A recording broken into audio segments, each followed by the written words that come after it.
La plupart des freelances vivent dans l'urgence, ils ne savent jamais d'où va venir leur prochain client, mais surtout quoi faire et comment pour le trouver par soi-même. Dans cette vidéo, je vais trouver exactement toutes les manières de trouver des clients en 2025-2026. Si tu veux des clients plus premium, on continue toute l'année pour stabiliser tes revenus sans dépendre des plateformes ou faire de la prospection comme un forceur. Écoute attentivement cette vidéo et reste jusqu'à la fin. Premier point que tu vas devoir maîtriser, c'est l'inbound marketing. La deuxième catégorie, c'est l'outbound prospecting, l'outbound marketing. Et la troisième catégorie, ce sont les plateformes de freelance. L'inbound marketing, qu'est-ce que c'est? C'est le fait de créer du contenu pour attirer des clients à soi naturellement. Tu peux créer du contenu sur LinkedIn, créer du contenu sur une newsletter, créer du contenu sur un blog, faire des vidéos ou même aller chercher des recommandations, même du bouche-oreille. Toutes ces manières d'acquérir des clients, c'est passif et c'est ce qu'on appelle l'inbound marketing. C'est le fait d'attirer à soi les prospects et d'attendre que ce soit eux qui viennent te contacter.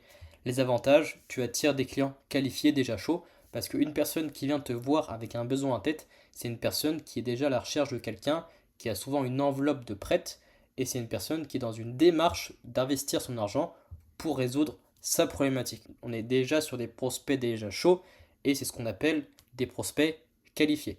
Deuxième avantage, tu crées une autorité dans ta niche pour asseoir et reconnaître ton expertise. Tu vas commencer à te créer une sorte d'aura où tu vas gagner des abonnés, tu vas te faire reconnaître, tu vas être identifié par ce que tu proposes et c'est de cette manière que des personnes peuvent te recommander aussi. Troisième avantage, tu as beaucoup moins de démarchage à faire parce qu'on est dans une démarche où on attire les personnes à soi, donc c'est passif, tu as moins d'efforts, tu n'as pas de démarchage, mais les inconvénients, c'est que c'est long à démarrer, il faut de la traction, il faut quand même du momentum pour que ça soit assez solide. Ce n'est pas régulier et ce n'est pas prévisible. C'est comme le bouche-oreille. Tu ne peux pas savoir si le mois prochain tu vas en avoir. Peut-être que le bouche-oreille d'un mois à l'autre tu vas avoir 3 clients et le mois d'après tu vas en avoir zéro. C'est imprévisible. Et le troisième inconvénient, tu ne maîtrises pas le timing. Tu ne sais pas quand ni comment ça va venir. Quand c'est pertinent de te concentrer sur l'inbound, si tu es une personne qui aime créer du contenu, qui aime networker, qui aime aller à des événements physiques, qui aime écrire, qui aime parler de ton expertise, l'inbound peut vraiment être une approche pour toi, pour t'aider à trouver plus de clients, idéal si tu vises des clients avec un panier moyen élevé. La deuxième catégorie, ce qu'on appelle l'outbound, c'est le fait de contacter directement les prospects pour des opportunités, et ça peut se passer justement via des messages privés sur les réseaux sociaux, ça peut être par des emails ou même des appels à froid. Les avantages, c'est que c'est rapide pour booker des appels. Globalement, en une semaine de prospection intense, tu peux avoir 2, 3, 5 opportunités, des prospects qui vont te dire oui, je suis intéressé, je suis prêt à en savoir plus sur tes services. Deuxième avantage, tu choisis qui tu veux cibler. Si tu es dans une démarche et que tu souhaites travailler avec des clients beaucoup plus premium, avec beaucoup plus de budget, bah, tu peux modifier le ciblage et toi directement contacter ces entreprises qui correspondent beaucoup plus au type de client, même au type de projet qui te passionne le plus. Troisième avantage, tu peux scaler cette approche avec des scripts et des bons process. Et le résultat, c'est que ça peut devenir prévisible. Parce qu'une fois que tu connais ton marché, les prospects sont les mêmes, c'est backé par de la data, par des données, et donc forcément c'est une approche qui peut se déléguer lorsqu'elle fonctionne et que tu as créé un bon système autour de ça, et c'est prévisible. Si tu es un entrepreneur timide, c'est pas forcément fait pour toi parce qu'il faut oser, il faut aller vers les gens et c'est pas facile. Deuxième inconvénient, ça demande du temps et ça demande de l'énergie, c'est très énergivore, surtout au début, il faut le lancer, il faut le mettre en place, et notamment il faut avoir un bon positionnement, sinon tu peux cramer les leads.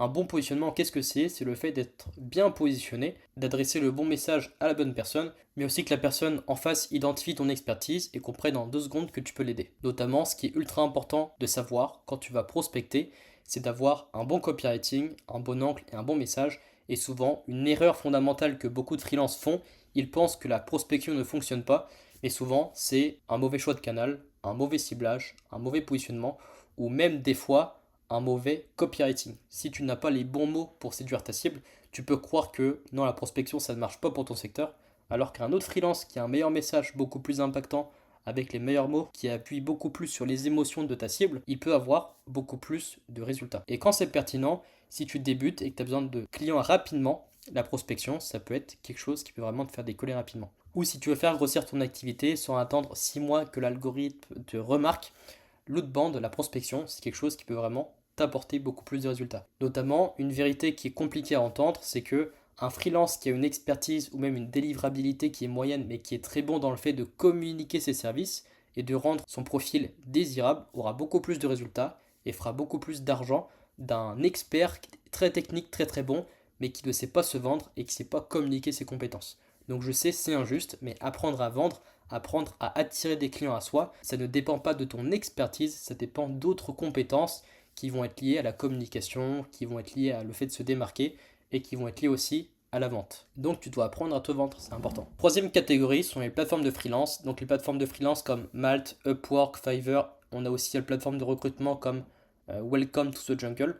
Toutes les plateformes aussi où tu postules, donc c'est une plateforme où tu t'inscris et tu réponds à des appels d'offres, où tu peux aussi proposer tes services.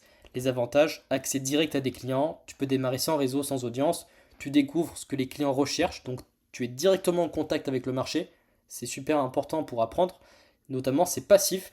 Et les inconvénients, tu es dans une guerre des prix, tu dépends des plateformes, l'algorithme, grille de notation, tu es constamment en comparaison avec les autres, et notamment tu n'as pas de pouvoir de négociation, parce que les personnes qui vont sur ce genre de plateforme, ce sont des clients qui sont déjà dans une démarche de comparer pour trouver le meilleur rapport qualité-prix. Donc forcément, tu as très peu de marge de négociation et c'est compliqué pour toi. Dernier point, c'est pas forcément prévisible et tu ne sais pas d'où va venir ton prochain client. Sur ces plateformes, tu peux très bien avoir 2 demandes dans l'espace d'un mois et les 3 prochains mois ne plus avoir de demande du tout parce que tu n'es pas dans le top des freelances et donc l'algorithme ne te recommande pas dans les premières recherches. Quand est-ce que c'est pertinent de se positionner sur les plateformes? Si tu as besoin de tes premiers clients ou même si tu veux tester ton positionnement, le fait d'être en contact avec le marché et de savoir exactement ce que veulent les clients potentiels dans ton secteur, dans ton marché, ça peut être très formateur pour toi et surtout ça peut t'aider derrière à te repositionner, que ce soit même pour l'outbound, sur LinkedIn ou n'importe où, ça peut vraiment t'aider à mieux te positionner. Et donc la dernière méthode, c'est la synergie des stratégies, le fait de combiner les trois pour avoir une croissance maximale et homogène. Je vais te montrer exactement en quoi ça consiste. Le top, c'est de combiner les 3 leviers intelligemment. Donc la répartition que moi je préconise pour un freelance qui est déjà lancé et qui est déjà en croissance. Imaginons tu fais 2000, 3000, 4000 euros par mois, tu veux atteindre beaucoup plus d'argent, tu veux compléter ton planning parce que tu as des périodes de creux. Ce que je te préconise, c'est de mettre 20% de tes efforts, de ton temps sur les plateformes, 40% sur l'outbound, la prospection, et 40% sur l'inbound. C'est ce qui est le plus efficace pour avoir une croissance modérée, mais surtout ne pas dépendre d'un seul canal. Et si tu débutes et que tu es entre 0 et 2000 euros par mois stable, enfin non stable, et que tu es dans une période critique, ce que je te préconise, c'est vraiment de t'orienter vers une méthode beaucoup plus rapide, efficace et explosive, et de mettre 60% de ton temps et de tes efforts sur de l'outbound. C'est là où tu vas apprendre le plus, parce que tu vas être directement en contact avec le marché, et tu vas littéralement comprendre ce que veulent les gens, tu vas avoir des refus, tu vas affiner ton ciblage, améliorer ta stratégie, améliorer ton offre, ton positionnement, et derrière, tu peux signer rapidement. En l'espace d'une semaine de prospection intense, tu peux très bien avoir 3-5 personnes intéressées qui vont dire oui, dis-moi en plus, je suis prêt à faire un appel avec toi, dis-moi ce que tu peux proposer. Ça permet de tester le market fit de ton offre et de ton positionnement. 20% aux plateformes, accès rapide aux missions, 20% en inbound pour construire une autorité long terme à attirer du client qualifié. Comme tu l'as vu, ce sont des méthodes beaucoup plus passives. Une fois que c'est lancé, que tu as de la traction, tu as moins de choses à faire.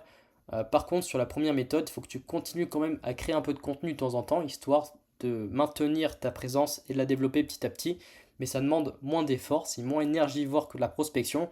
Mais par contre, sur l'inbound et les plateformes de freelance, ce n'est pas prévisible et tu ne peux pas savoir d'où va venir ton prochain client. C'est un peu un coup de chance, c'est un peu un coup de hasard, dans le sens que tu mets tes efforts en place tout de suite et peut-être que tu vas créer du contenu, tu vas t'inscrire tout de suite, mais peut-être que ces efforts que tu vas mettre en place aujourd'hui vont payer seulement dans 6 mois, dans 9 mois ou même dans un an où une personne va te contacter en disant hey, merci, j'ai vu ce que tu faisais, je te suis depuis un moment, écoute là je suis intéressé, j'ai un roulement dans mon équipe, j'ai une place qui se libère, est-ce qu'on peut faire un appel? J'ai sûrement besoin de toi. Notamment, si tu es plus dans une personne sur du recommandation ou du bouche-oreille, bah, tu dois maintenir ton réseau, maintenir la relation, aller à des events, continuer à papoter avec eux.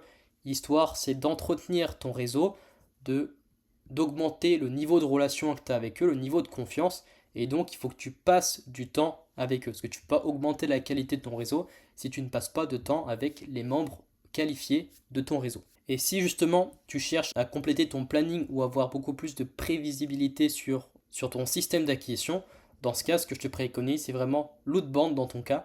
Et c'est là où tu peux avoir beaucoup plus de résultats en un minimum de temps. Mais par contre, ça demande beaucoup plus d'efforts. En revanche, une fois que c'est lancé et que tu as trouvé le bon message, le bon ciblage et le bon positionnement, tu peux réactiver l'outbound hyper rapidement et tu vas savoir d'où va venir ton prochain client et de quelle manière et quoi faire pour l'acquérir et avoir beaucoup plus d'appels. Maintenant, si tu as encore de l'ambition et que tu veux développer encore plus ton activité, atteindre les 5 000 euros par mois, les 10 000 euros par mois en freelance, mais surtout que ce soit stabilisé, il faut que tu comprennes que pour aller chercher plus, c'est qu'un jeu de volume. Tu dois avoir assez de clients qui te payent cher et travailler plus pour les délivrer.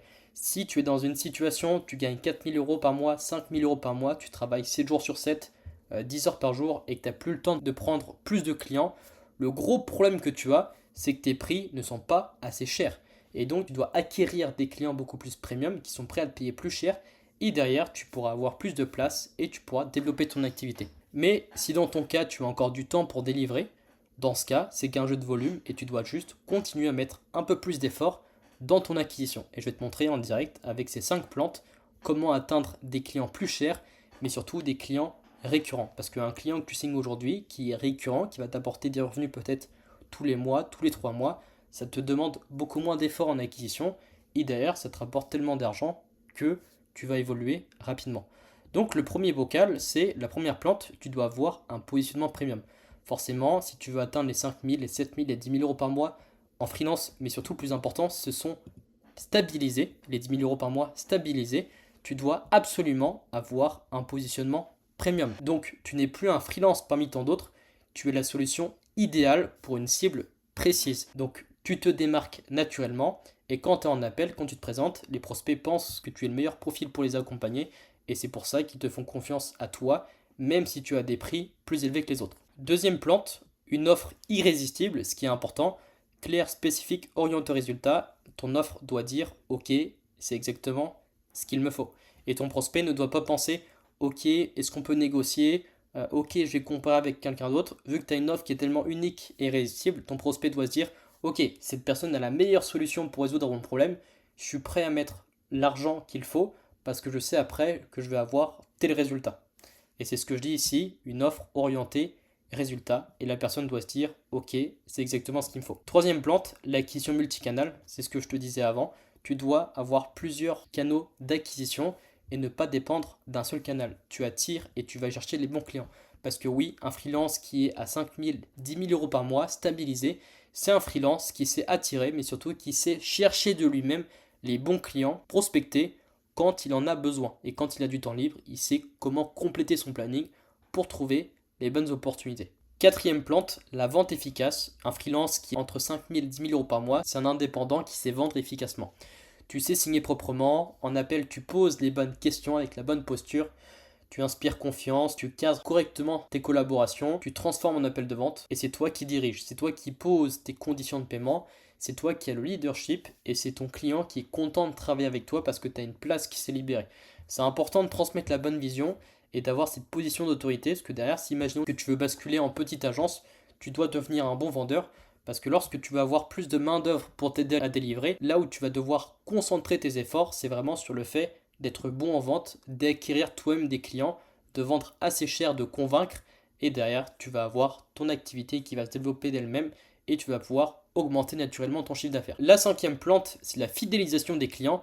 Tes clients reviennent, te recommandent, te laissent tranquille et heureux.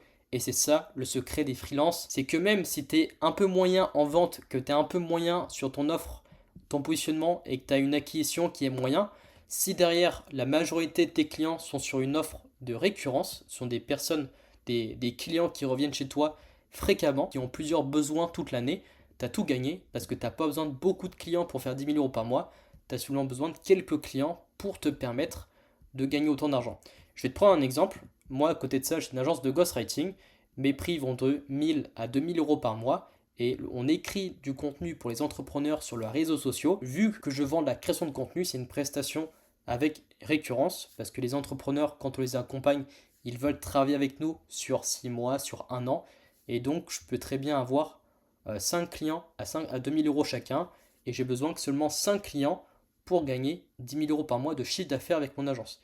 Et derrière ces 5 clients, je peux prendre une ou deux personnes pour m'appuyer et je peux délivrer ces 5 personnes sans trop d'efforts, sans que ça me prenne trop de temps. Évidemment, ça va me prendre de la marge, je vais déléguer, mais derrière, je peux très bien gagner beaucoup plus en travaillant beaucoup moins. Maintenant que tu comprends comment développer ton activité et puis quoi mettre en place, je vais te proposer une histoire, un parcours pour que tu comprennes exactement comment concrètement tu peux mettre ça en place et je vais te partager l'histoire de Alice. Alice, c'est une freelance qui était de 3 000 € par mois il y a 6 mois et qui aujourd'hui stabilise entre 10 000 et 12 000 € par mois de chiffre d'affaires en tant que freelance. Elle a pu commencer à recruter sa première freelance, sa première assistante graphiste pour l'aider à monter sa petite agence. Donc j'ai réussi à l'interviewer pendant 1 heure pour expliquer comment elle est passée de 3 000 € par mois à 10 000 à 12 000 € par mois en freelance en moins de 6 mois. Mais surtout, aujourd'hui, Alice, elle est dans une situation où c'est stabilisé, comment elle a fait. Et donc elle a appliqué concrètement tout ce que je t'ai proposé. Alice, elle a développé l'Inbound en commençant à avoir un excellent profil pour attirer les opportunités. Elle a commencé à créer un petit peu de contenu de temps en temps. Elle a commencé aussi à développer sa méthode en outbound, ses compétences en prospection. Et notamment, elle a travaillé sur les 5 piliers que tu as vus avant. Elle a augmenté ses prix, elle s'est rendue irrésistible, elle s'est démarquée naturellement auprès des autres, elle s'est améliorée en vente et je l'ai aidée à passer sur des prestations avec récurrence. Aujourd'hui, Alice, quand elle signe un client, c'est une personne qui va lui rapporter plusieurs missions, qui peut très bien lui rapporter plusieurs milliers d'euros. Imaginons un exemple précis, quand je l'ai accompagnée, elle a signé un premier client à 6 000 €, son client était satisfait, c'était grâce à de la prospection à froid sur LinkedIn.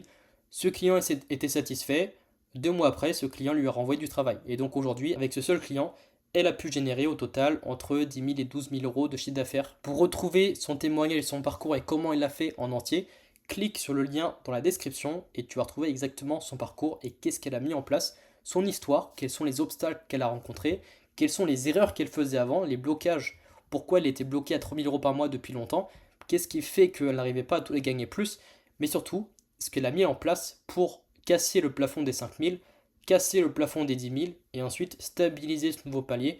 Retrouve dans le premier lien dans la description son parcours au complet.